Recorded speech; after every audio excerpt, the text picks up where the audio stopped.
Hello and welcome to a new video about programming Arduinos.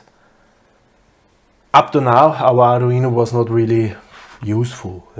We have programmed our first program. If we press a button, then a LED should be lit, and if we release the button, the LED should be turned off.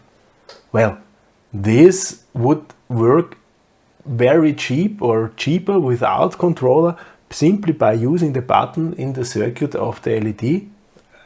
The Arduino doesn't make any sense.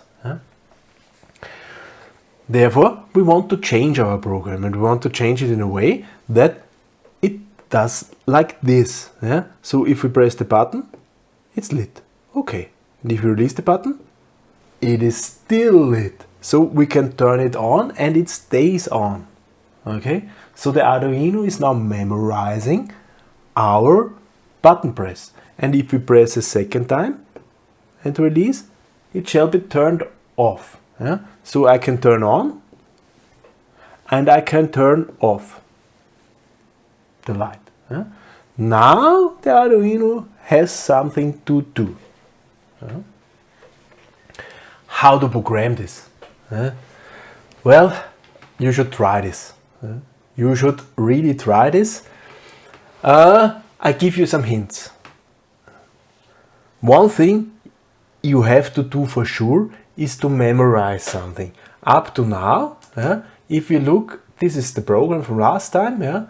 This was this with the press the button and then lit, release the button, then off. So, well, every time the loop is starting over, this button state will no longer know what it was before. Okay? If we want to memorize things longer than one loop, we have to define the variable somewhere else or somehow else. Every time we are reaching this line, the variable is created at a space in memory which is currently available.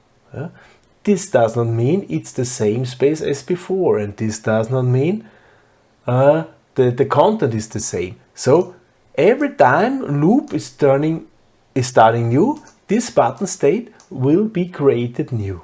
So every time we see such line, the variable is created. This is why it does not know the variable what happened in last cycle. If we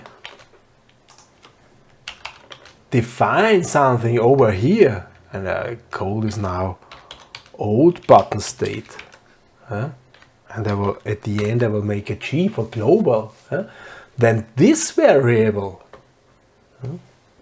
initialize this with 0, this variable is created at the beginning, so even before setup, at the beginning of the program. And if loop is starting new, we will not reach this line. So this will stay, this variable will stay. This will not be destroyed. So at the end of the loop, button state is destroyed, but not old button state, because this is created outside as a so-called global variable. So this is why I use this G. And if I want to remember what was the button state in the cycle before, I could write here at the end old button state equals button state. Okay. This would work. And here at the beginning I could ask if button state is not like old button state, then something has changed. Then I either release the button or press the button the first time. Because before it was not, it is a simply other state. So this means somewhere inside this cycle somebody had pressed the button or released the button. This would be one possibility to code this, to remember things over one cycle.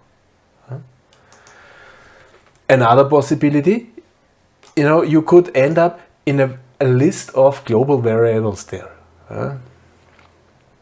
If you want to group this somehow and make it there, make the definition there where you actually need it, you could also make it like this: old button state. I will also initialize this to 0. This would be the same like button state. Every time loop is starting new, old button state will also be created, and in the end it will be destroyed. So this is not working. However, I could use the keyword static without Q, static, and now with this keyword static, this will not be destroyed at the end of the loop.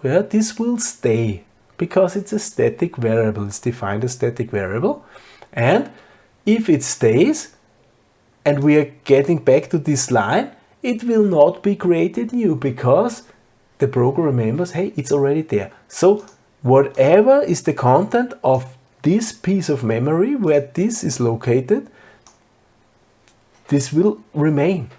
So I can now also use here old button state, and use here also old button state, and this is working as well. So if you prefer to use global variables, or if you prefer to use static variables, I don't really care. Those things are equivalent. I personally like these local static things because then the definition of the variable is where it logically belongs, and this makes the codes again easier to maintain. I think. If we would use this button state in another function as well, so if we would code here some other function, then there's no way around a global variable, or you hand it over to the function.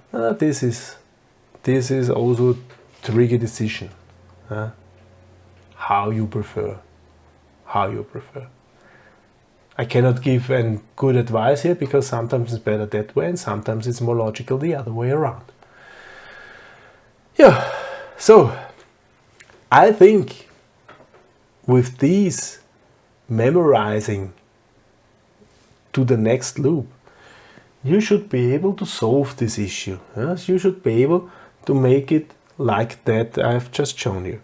Press the button, lit, release the button, lit, press the button off, release the button, stays off. Memory. And if you're running into troubles and want to debug your code, in next video I show you somehow how you can make outputs to the screen of your computer from your Arduino. Serial monitor. Next time we're talking about serial monitor. For this time, thank you very much for listening and goodbye.